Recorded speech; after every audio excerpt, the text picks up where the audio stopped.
any of it? Are we the only country that does that? I think Australia has dipped their toe in that water a little bit. A lot of soccer teams over in EPL and whatnot, they do those kind of nicknames like the unofficial nicknames. As I just said. Sorry. He did make that point, but you're yes, right. as I just said. But you're right, Jacob. You're right. Yeah. But Dave was right first, but you're right too. Underrated line by Bob there. Dave was right first, but you're right too. The comforting parent there, Right. helping Daddy along. You know what I think is at the heart of this, Daddy not listening? I think he's still horny on Twitter. You think he's tweeting I am OnlyFans girls? Boy, you nailed this. Absolutely. Yes, I think during the show, he's getting horny on Twitter. Find out more about Louisiana Tech University at latech.edu/Kix-Brooks. Sponsored by American Country Countdown and me, Kix Brooks, a proud graduate of Louisiana Tech University.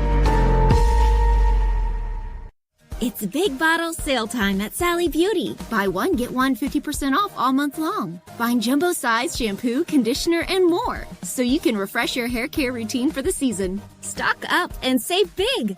Only at Sally. We're going to talk about Cowboys head coach Mike McCarthy and the lack of respect nationally. I don't sense it around here too much these days. Now, that first season here was really bumpy, and a lot of it was beyond his control with injuries. But that was a rough season. He did not have a great year as a head coach.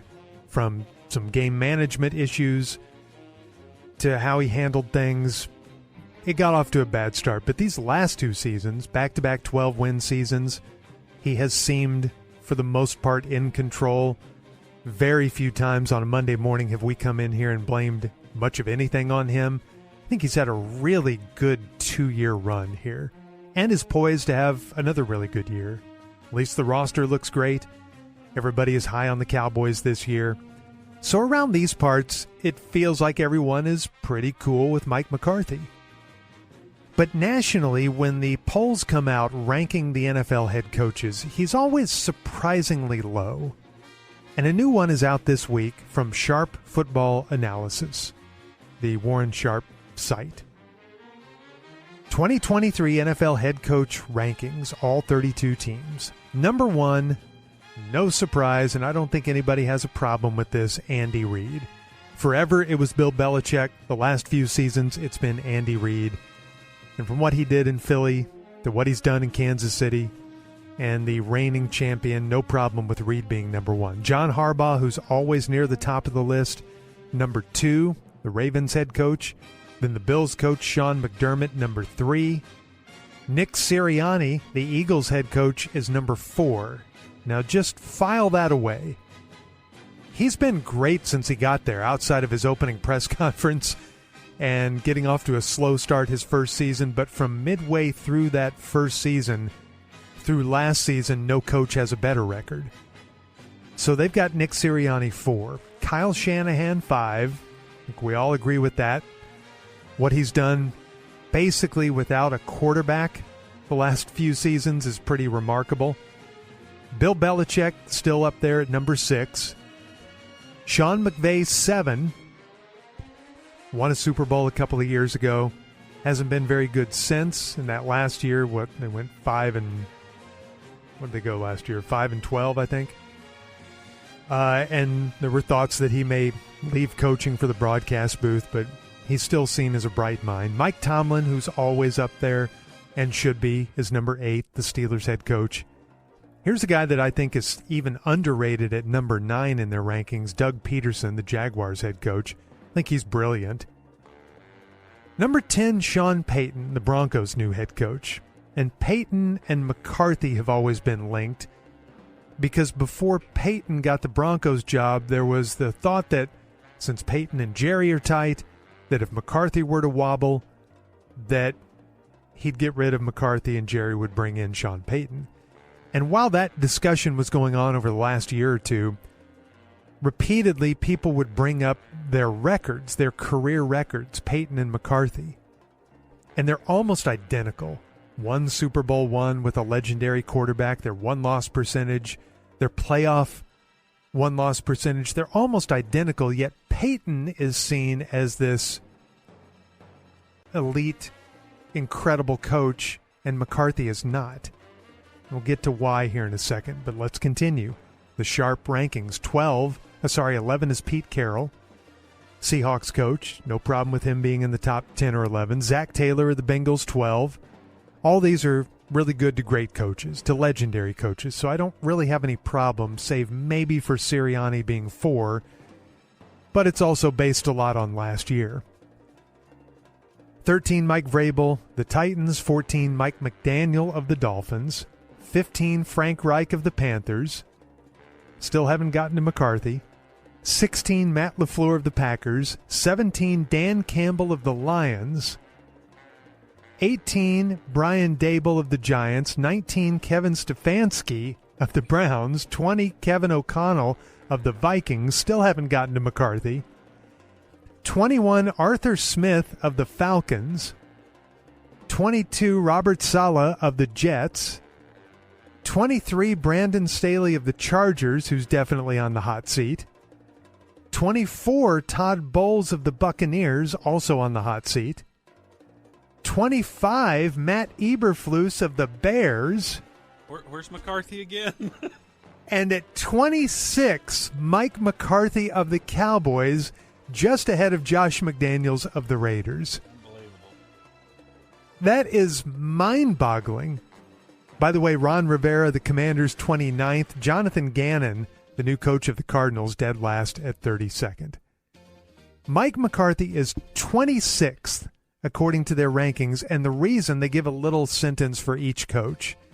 They say the weak link on this team is Mike McCarthy and his outdated approach to the game.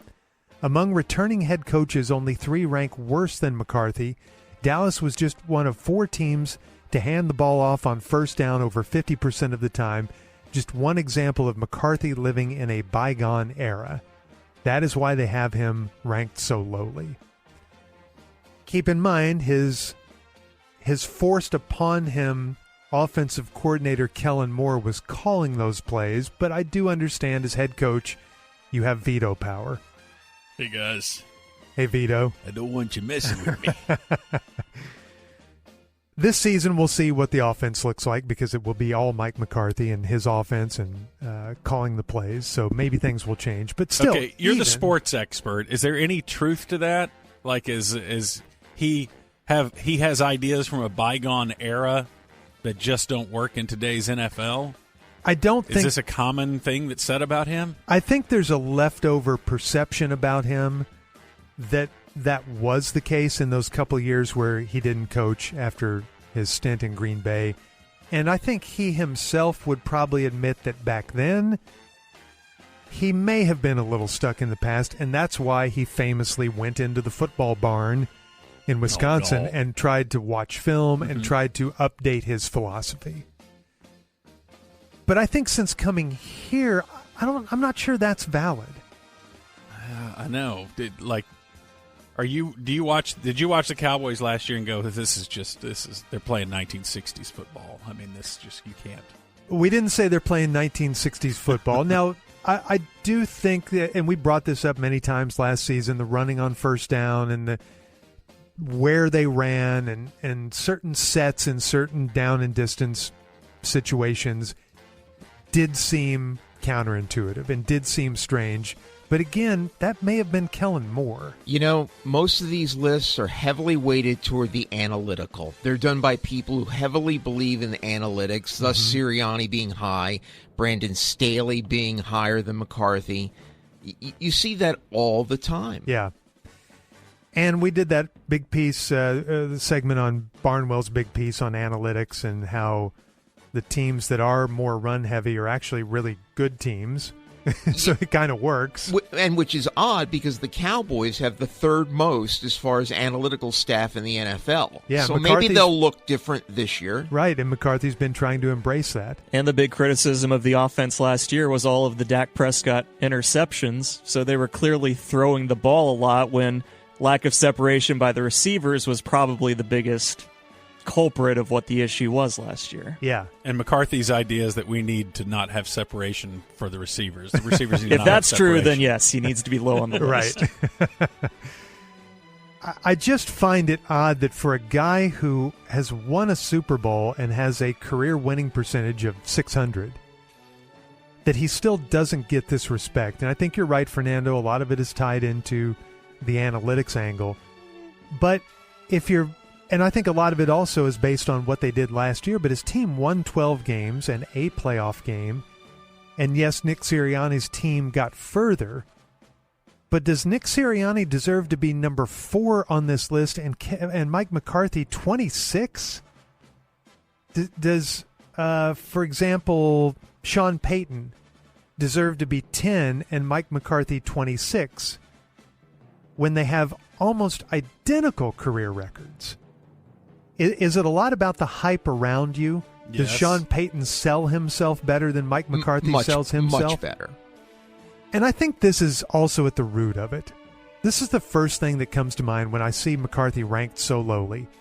I think it goes back to what Aaron Rodgers said about him in the past. And Aaron Rodgers never really liked Mike McCarthy. It goes back to draft day when McCarthy was the offensive coordinator for the 49ers. They had the number 1 pick overall. Rodgers is coming out of Cal in the Bay Area, but the 49ers go with Alex Smith. McCarthy was part of that decision. And Rodgers ended up not going until pick number 24, which was held by Green Bay. 1 year after that draft, McCarthy is hired as the coach in Green Bay, and things were really awkward from the get-go. And then there was that Bleacher Report story that came out circa 2008, maybe a little after that. Yeah, I don't remember exactly. It was somewhere around there, where Rodgers in the story said he didn't respect McCarthy because he felt his coach had a low football IQ. Now, I don't think that's the case. I don't really think any NFL head coach has a low football IQ. I don't think you get to that spot with a low football IQ. But Rodgers obviously was very bitter about the draft, and maybe they just never got along completely. And I DU/Kix Brooks, sponsored by American Country Countdown and me, Kix Brooks, a proud graduate of Louisiana Tech University. Awakening returns to Wynn Las Vegas. Restaged and reimagined. Experience the jaw-dropping spectacle in one of the most immersive theaters ever created. Awakening, live in Las Vegas. We find out why George was missing from the show on Friday. I hated to miss, and I listened to the show. I thought y'all had a really quality show on Friday. Oh, thank you. We really did. We truly did. Man, maybe they're better off without me. It was amazing. No way. And, well, this is what happened. So Thursday night, my little band, the Bird Dogs, we had a gig, and we don't have too many of these gigs where we just go play a bar. A lot of what we do is for some sort of cause, or like the next time we play, we're playing for the LV Project at Lava Cantina on August 23rd. But we had a gig at the Rustic that our guitar player set up, and I guess in my mind I thought there was the possibility there, that stage there, I think you can play to the outdoor setting, and you can also have the band turn inside. And then about midweek I found out that the Thursday night show was going to be outdoors. So I thought, okay, I haven't been feeling well. You've been having that bronchitis I've had this kind of thing. upper respiratory now for going on 2 weeks. I had it in California. It's given me wheeze laugh. That's been one of the more pleasant things. Yes. It's been a byproduct that we've all had a big charge out of. But I was also kind of worried about my voice, and I thought, okay, we can do this. We've done outdoor shows before. We played Troy's thing last year in Henrietta, which was 95 degrees with 95% humidity. But this was a perfect storm, as it turned out. The fact that I've been dealing with an upper respiratory infection to where sometimes I have to kind of labor for breath because my bronchial situation is not good right now. And that was my fault. I did get antibiotics and some steroids prescribed to me from my doctor when I talked to him from California, but I didn't check back in with him last week when really I wasn't getting much better, as you guys heard. I was still wheezing and coughing, and I should have checked back in with him, and I didn't. I just thought, what's the viral thing? couple of my family members have this, and it's just got to run its course. So we got there, and it was hot, and we went on, and another part of the perfect storm, we were supposed to check around 6:30 or so, sound check, and then we would have a little bit of time before we started, so maybe I could get something to eat. I didn't have anything to eat for dinner, so the last thing I ate was whatever I had for lunch. Going into this, I had hydrated and had planned on it for 2 days, where I was trying to consciously drink a lot of water and measured it in ounces and tried to get up somewhere between 150 and 200 ounces per day. So I thought, pretty well hydrated going in. When I got there, I had 2 more glasses of water with no ice. So, I think it's going to be hot. It's going to be brutal, but also had a fan on me, so thought we're fine. So we started the set and had a great time. It was fun to be with the band. We hadn't played together since Jub Jam and been through all sorts of stuff professionally and personally over the last month.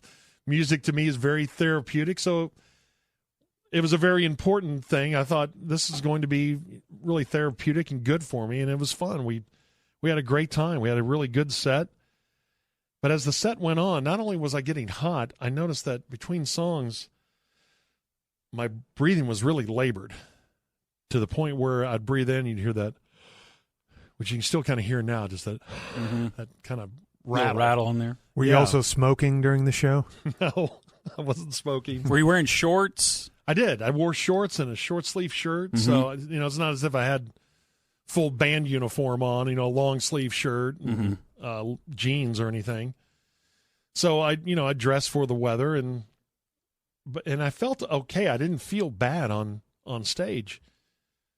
But the last song, in between lines, I felt it was really hard to catch my breath and harder. And finally we finished and put my guitar down. I said, I think I need to go sit down. And as I sat down, I started getting blurry vision. My neck started cramping. And I felt like I was going to pass out. And I had people coming to talk to me and bring me water. And they said, "Are you okay?" And I said, "I don't know. I've never felt like this before." And someone was nice enough and brought me a cold towel. And I started feeling a little bit better. But then I there's no way I could walk on my own. And I really thought I was going to pass out. So they got me inside where it was a little bit cooler. And then we had some friends who were there who used to be our neighbors, and it's funny now they're Junior's neighbors. And they were there, and they said, "Well, what's the deal with the breathing?" I said, "Well, I've had this upper respiratory thing, and that's why." Then I would have to stop and catch my breath. And he said, "Well, I have, one of those puffers with albuterol in it, and you could inhalers, yeah, one of those inhalers, and maybe take a puff off that, and that would help." So my wife, we followed them. Our friends, my wife drove me, and I was starting to cool off. I was drinking water and Gatorade, starting to feel a little bit better. And I took a shot of the inhaler, which I know some doctors probably pounding the dash right now, saying that's it wasn't prescribed for you. What are you, a doctor?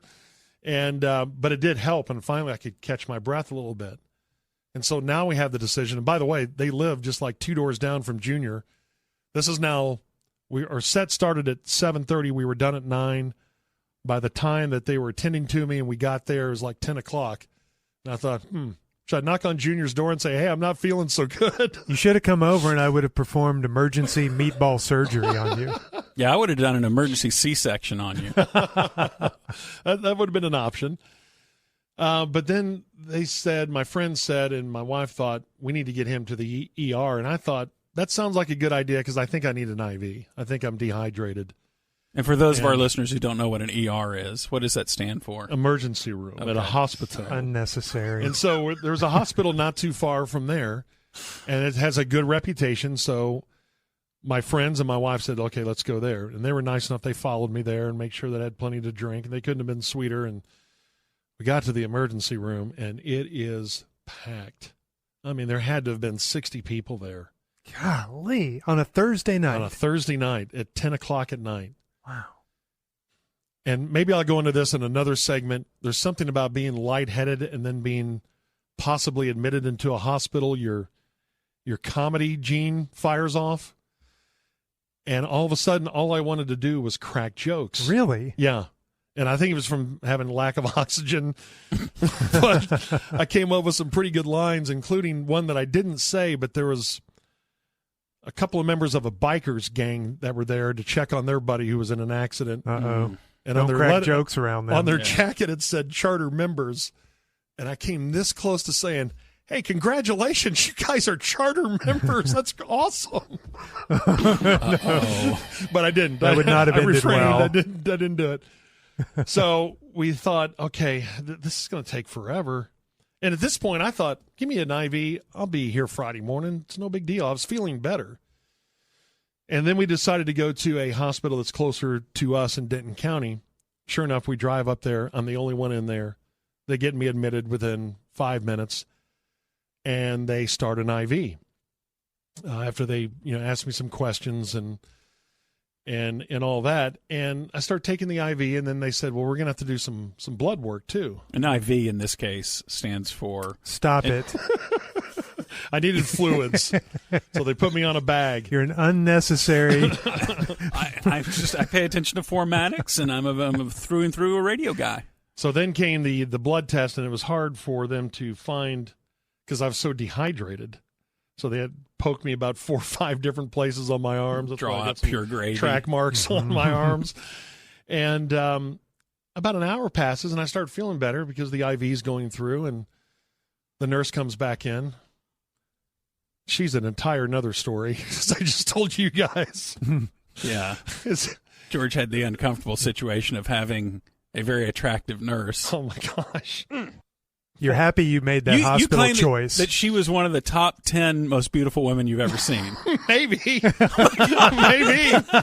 don't know. I haven't really been ranking them as I've been going through my life, but meanwhile, she's asking questions. And when was your last bowel movement? I really don't even bother with those things. I don't even have them. It's just not me. It's just not me. It's not me. Yeah. And I was trying to show your guns a little bit. I was trying to put on a gun show. I can't believe you can't find a vein in these puppies. Did you have a Chevy moment where you said, is it a little nipply in here? Nippy? Do the wheeze laugh. That's like nipple. So there's that uncomfortable thing. And I said, okay, these blood tests, but I'm out of here in an hour, right? She goes, no. Your first blood test was not good. And I said, what do you mean not good? And she said, well, your numbers are a little alarming. They're elevated. Troponin numbers, which can indicate kidney distress and possible heart distress. And we're going to take some more blood tests to make sure those don't go up. So sure enough, the next round of blood tests showed, and this is now we're about 1 or 2 o'clock in the morning. And I asked again, I said, so you don't think I'm out of here? And because in my mind, I said, okay, I'm home by 2, sleep for 2 hours. I'm back in. Still do the show. You're still thinking the show. That's the mindset we do. And Fernando saw what time I sent y'all emails. It was about 1:30 in the morning. I said, hey, I don't think I'm going to make it. I gave you, kind of an outline of what was going on. I wasn't sure. For the show. You don't think you're going to make it for the show. Right. I think this is it, guys. Hey, I don't think I'm going to make it, but here's what I was thinking about talking about on the show. Right. See y'all later. Make sure you get these points out about McCarthy. So, no, I didn't think I was going to make it to the show at that point and knew I was going to – they said we're going to keep you overnight because we have to run these blood tests at least through tomorrow morning. And your troponin levels were rising. Yes, based on the second test. Now, what is that stuff? Is it it's like a protein or something from the heart muscles? It's an indicator that's way over my head. And so luckily, though, as they started taking more blood tests, later in the morning, but as the doctors came and talked to me, and this doctor came and talked to me early Friday morning, and he said, we're keeping you here because we think you've had, you've overheated, and we think you're dehydrated, but these levels also indicate that you may have had a heart event as well. Well, they did all sorts of tests on my heart, EKG. They did the echogram, where they're basically putting that apparatus up to your heart and you can see it on the screen in front of you. That was the side of, again, the joke series that was playing out throughout the night as this really nice nurse was showing me this, and she's, showing me what my heart looked like. I said, well, what are you seeing there? She said, well, that's the direction of your blood. Those are your ventricles. And then she started throwing out some medical terms, and I started to get lost. Started glazing over a little bit. Okay, well, that's what you see. Okay. I said, you know what I see? She said, what? And I just told her the story of where I was the night before. All I see is the heart of rock and roll is still beating. Oh, that's so stupid. But anyway, so as I've had no sleep early Friday morning, I'm starting to think, dadgum, did I have a heart attack? Is that what's causing this? And as the test went on and we went in through Friday morning, they showed that those levels were going down and that they thought that I had basically heat stress. There's all sorts of different terms, heat stroke, overheated. Biggest thing was dehydration. And I took on 3 bags of IV, and they started the 4th Friday morning before it finally said, okay, he's full, and the pump stopped. But, it was really frightening at that point because I thought, have I had some sort of heart episode? But they said no. It is a combination of the fact that you were dehydrated because of the heat. And it was 116 heat index on Thursday. It was so hot. And the fact that, as they showed, my test showed that I'm battling something and that my body is still not at full strength because I've been battling this viral infection for the last, now going on 2.5 weeks. So they gave me some more medication for that, and eventually they released me at 3 o'clock. But I bring all this up to explain why I wasn't here on Friday, but also you think you're hydrated, but it can go so quickly if you're out just watching and listening to a band, let alone performing, or if you're out on a bike, or you're out for a walk, or you're doing lawn work. And there's so many times where we've all worked in the summer. You just talked about it a couple of weeks ago where you felt, Gordo, like, man, I just don't feel right after cutting this grass in this heat. Mm-hmm. And I wonder how many times I've been close to this before, but haven't gone over the edge to where you need. And you may think, even when you do feel better and you've had an episode like this where you've been lightheaded and you've had blurred vision, man, go to the ER and make sure that it's not a heart event and make sure that you get rehydrated. You cannot catch up as fast as you think you can drink a tumbler of water or some sort of Pedialyte. You can't catch up. You just can't. And they said, had I gone home and just tried to hydrate on my own, that it really could have been bad for my kidneys or my heart or no telling what, that too many people do that, and then they get into even bigger trouble. So I was in a little bit of trouble, but luckily went to the emergency room. Had I not, it could have been really bad, but it really was a wake-up call in a lot of different ways for me. And I just went and did some reading on what's happened around our state. We have had dozens of Texans our age, in their 20s, in their 30s, die because of heat exhaustion.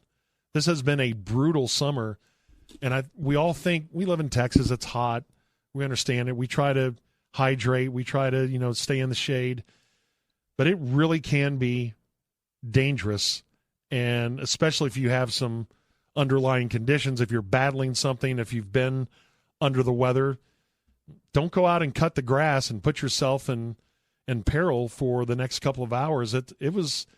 I was never really concerned until about 3 or 4 in the morning on Friday when I went, crap, am I getting better?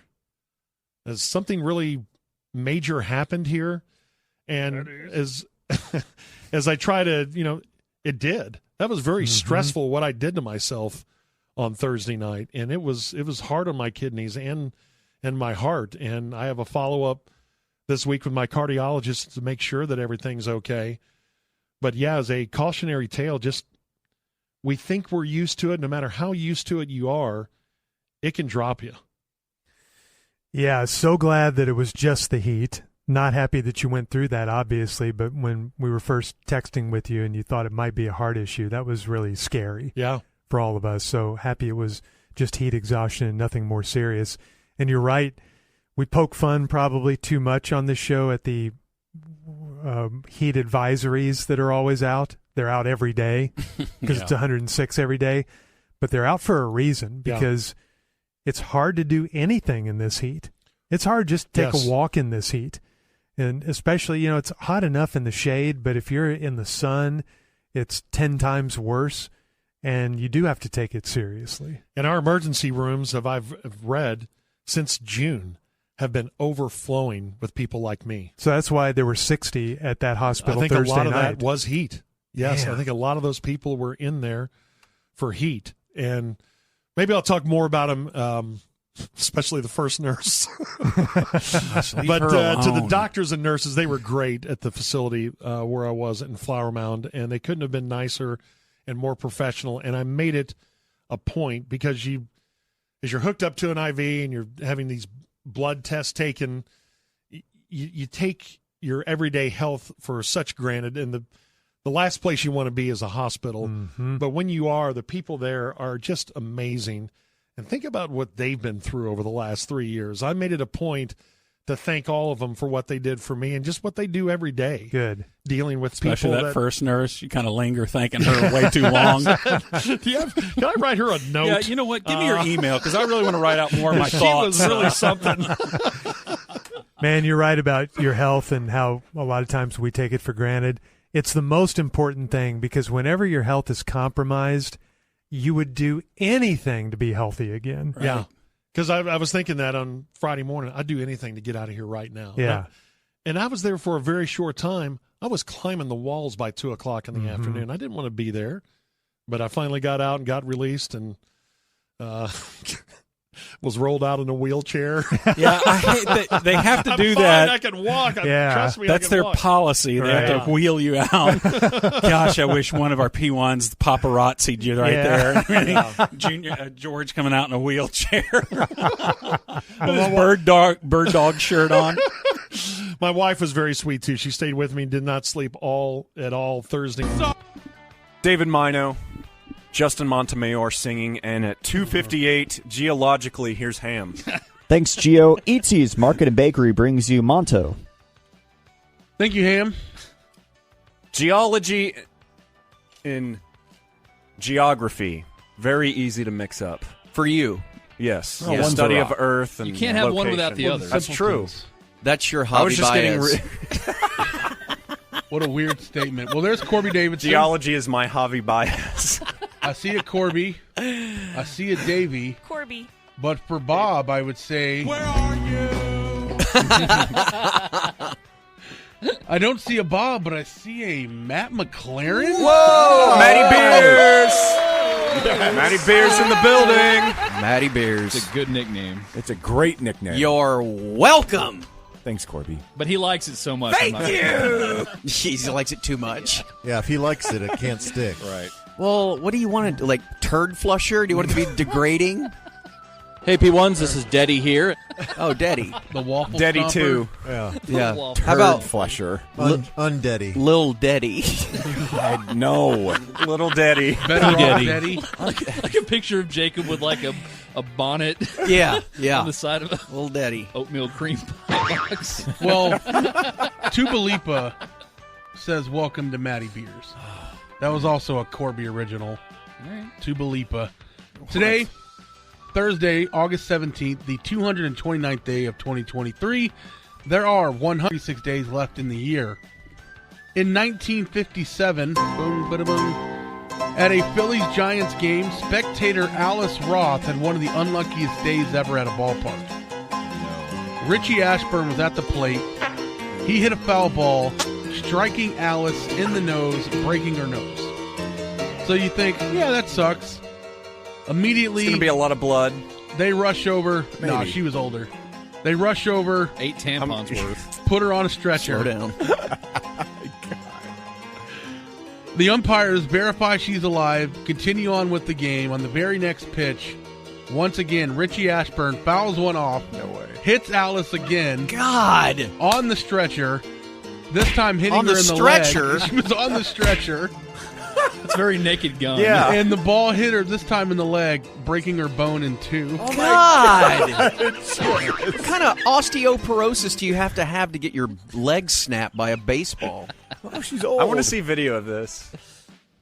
Of an old woman getting struck by a baseball. Twice. Multiple in the times. face Never and the did. leg. Oh, not Like, again! oh, there's no way that'll happen twice. You got me again! Just leave her there. She'll be fine. Cool. That's worse than Mike Modano in Traction having his stretcher was tump dropped, over. yes. Oh, my God. I forgot about Never that. forget that. Don't worry. Nothing to see. Not important. Would you rather be her or the lady that got caught by the helicopter spinning 10,000 times? Or how about the lady that stepped on the elevator that wasn't there, and she actually, or the door closed or whatever, And crushed her? And well, no, it ripped her leg off. No. Man, that's weird. She'll get over it. Is she single? If you could have lost your leg that way, or by cancer, which one would you have chosen? I bet she didn't meet Kevin James. That's true. Scoreboard, bitch. Have you ever touched nubs with a girl? Nah, you got to wait till your wedding night for that, Davey. Yeah, Dave. Yeah, that's true. I wouldn't want to cheapen it. Nub to nub. You want her to wear white. Right. Right. She unveils it Yeah. slowly. Oh, I want to do that in a room. I don't have to clean Got a it. it's a lot bigger than I thought. White Take that garter off. doily on her nub. Oh Why my does God, it your smell scar like heals that? So great. Boil me. Your scar is so wonderful. In 1978,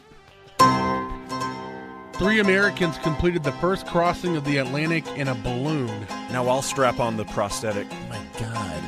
A balloon. Wait, what kind of balloon? A Like hot just air balloon, like not a a normal Party City balloon. like the balloon. It's like from the Up? movie Up. Yeah. Yeah. The movie's sad. Made me It cry. is. I thought it was Yeah, wonderful. they weren't just holding on to a string. They departed The one from with the smoke Maine monster. and about 140 hours later arrived in France. How did they do Why that? France? That's a hell of a trek. Yeah, how do you even know where you're going? Can you guide those things? The sun. Yeah. Um, When talking. Oh, you mean to France? yeah. How do you have a rudder? Is there a compass? Like a little propeller. I don't know. That's a good question. Like they have a little. I think it bicycle? kind of just It's not takes a you where you're blade. going. Yeah. You just kind of go wherever it goes. I thought hot air balloons were for just going up Like for festivals. and kind of coming down. flying into power lines. Yeah. Well, these people were smarter than us. How big is the basket? Oh, what a nightmare. To You think travel they in had to that go little number 2 in basket. the hot air balloon? Yeah, how do you lean over the Yeah, side. just hanging over the You edge. just drop one off the side. I would have such call of the void in a basket over the Atlantic. Oh, just having to constantly pull you back in. Davey would crap his pants first. Go, Dave. You're just Get his identity stolen inconveniencing again. Everyone else on the balloon, Davey. Just ruining the trip for everyone. You're real gassy. The balloon keeps going up. We're too No, high, I need to Davey, get stop. down. Told you no enchiladas before. Having to stomp it through the wicker at the bottom. You do a wicker stomp. There we go. Also on this date, Bill Clinton admitted in a taped testimony he had a, quote, improper physical relationship with intern Monica Lewinsky. Good for him. But he did not have sexual relations. I did not have sexual relations with that woman. Seriously, we look at that totally different now, right? Do we? Well. Like kind of high five? Well, you did Well, just yeah. say good for him. Well, Yeah. he didn't pay her, and she wasn't a porn star. Right. Well, it's still adultery. Just a woman that he worked with. No, that's true. Not an intern's not really a colleague. He just went out in the hallway and said, Well, yeah, you. He Come doesn't here. have a colleague. He's the president. He got her a book or something. He He did. took her to dinner. Yeah, to rest her knees on. What do you sign it with? The tip?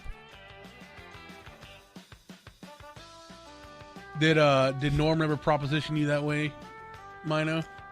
I signed an NDA. I can't mention it. That's great. You can't mention the Appreciate you, cigar. pal. No, yeah. Did you put on a show for the nanny cam? He's been Batman. Just trying on Mary's dresses. Feeling sexy. Sniffing.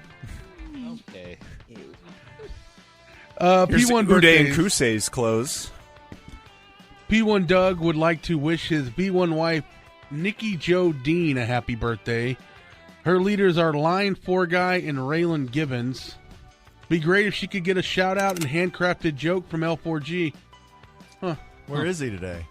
I don't know. Let's throw it to him. Nicky Joe Dean. Yeah. That's kind of a cool name. Hi there, Monto. My husband Carl's 31st birthday. Leaders Monto and Miney and Davey. Drop request. Corby referring to the leader of the free world as Buddy.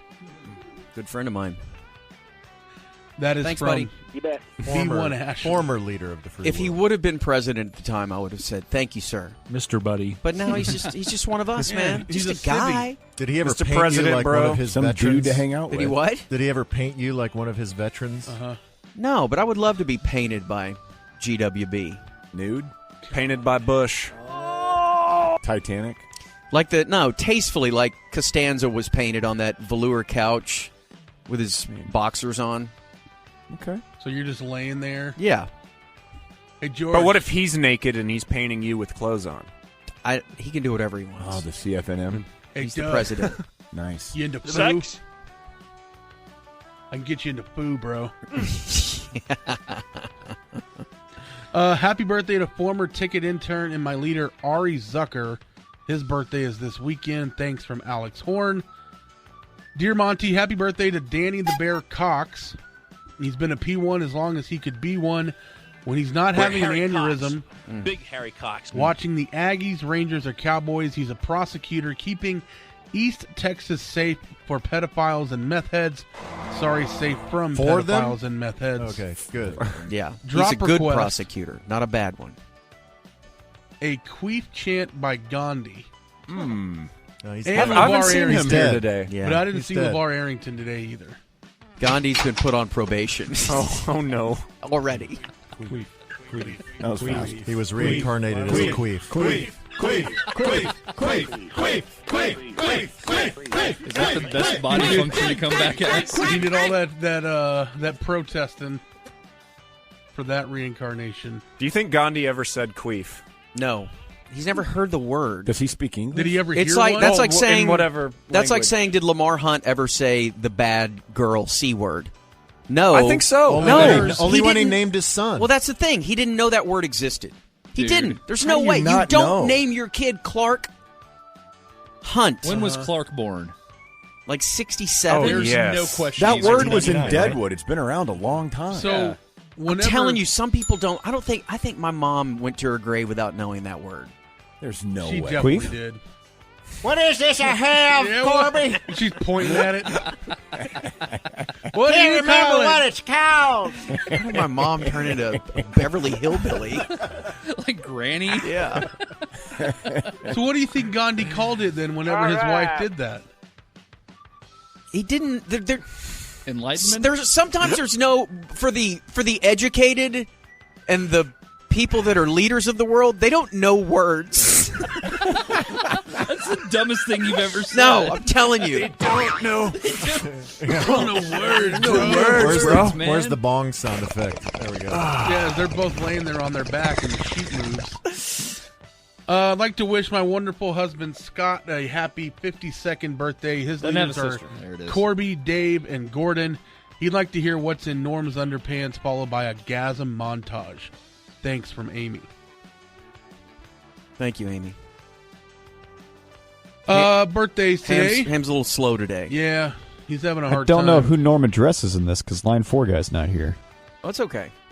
Hey, line 4 guy. Yes. Guess what Oh. I have in my underwear? What's that, Norm? Lots of veggies.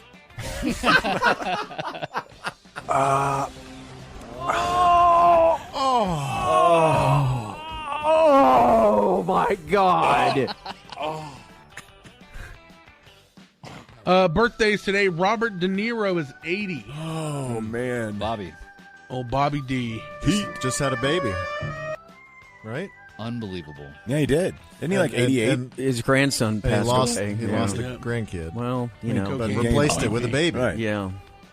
The world giveth and the world taketh Lost away. a grandson, gain a son. Thumbs up. Guillermo Thumbs down. Villas, Okay. Corby, 4-time Grand Slam winner. Guillermo Vilas had Yeah. a very bad temper. This segment's gonna be about tennis. Did he win Wimbledon? I don't think Guillermo Vilas won Wimbledon. He did I think not. he won the U.S. He had a good Open backhand. and the French Open. Only made it to the quarterfinals of Wimbledon. Oh, man. Probably because of that temper he had. Tennis. Yeah. Belinda Carlisle, 65. All right. There was a time, man. The Gagos. Sean Penn, Milk, who went full killer in I Am Sam, is 63. Man. Important. 2-time Best Actor winner. Okay. What did he win for? You never go full killer. I want to say Mystic Right. River and Milk. Oh, yeah, I mean, Milk. you should know that. What am I doing here? Why am I even here? I didn't know that he won for Milk. He was best friends with El Chapo. That's right. He married- was documentary. He married Jenny from El Forrest Gump Chapo. for a while. He did. I don't think he treated her very well. Yeah, she had Jenny. AIDS, so. Dombi? It's true. She did have AIDS. He's got AIDS. John Gruden, 60.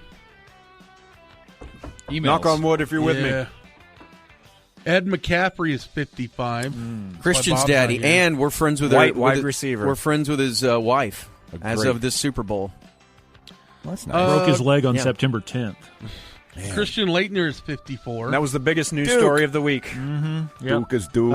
Paul in. Do you think that his injury got buried a little bit? By what? 9/11. Like on Sports Center the next day. Oh my gosh. Yeah. This nasty broken leg, and that happened. Yeah. In case you were wondering why Matt is here today, it's to celebrate the 54th birthday of Donnie Wahlberg from NKOTB, Matt. There it is. Step by step. They had a bunch of hits. Hanging tough. Yeah, they did. Hanging Tough's a great song. The Were you Right all into Stuff. that as kids? No, they were a little before my That time. was girl music. Yeah. They had the big pins. You that got they would sucked wear into to that school. as a little kid? Yeah, man, like 5th grade. It was 1989, The right? girls liked it, so. When you were sucking off chopsticks. Eat my oatmeal cream pie, listening to The Right Stuff. Is he Young Gravy? Thierry Henry, 46. The great Thierry Why Henry. Bob's not here. Mm-hmm. Yeah. Bob has edged to Thierry Henry. Obviously. Okay, stop. Back off. Alex Honnold, 38. The greatest climber in the world. Is he, so top Name 5 another then, one. definitely? It's why he's the greatest. Who You else can is in only the name top him. Edmund Hillary. There you go, Sir Edmund Hillary. Okay. The little And- climber on Price is Right. Yeah. You know what his Sherpas? You know what his Tenzing Norgay? Tenzing Norgay. Is that like Yay. pig Patrick Latin? Eliflus. I mean, Rudy Gay Yay. is 37. the dude from Notre Dame. No, that's not Rudy. Joyner Lucas, the rapper, is 35. That was the porn remake of the movie. Austin Butler, 32. Elvis. The day after Elvis ate carpet going number 2, Austin Butler turns 32. And I believe is in the new Tom Hanks movie. And he was Tim Tex Hanks. Winter in And Tom Once Hanks Upon a was in Time Elvis. Hollywood. Had a rubber band stapled to his face. I do have that note here. That seems unfortunate.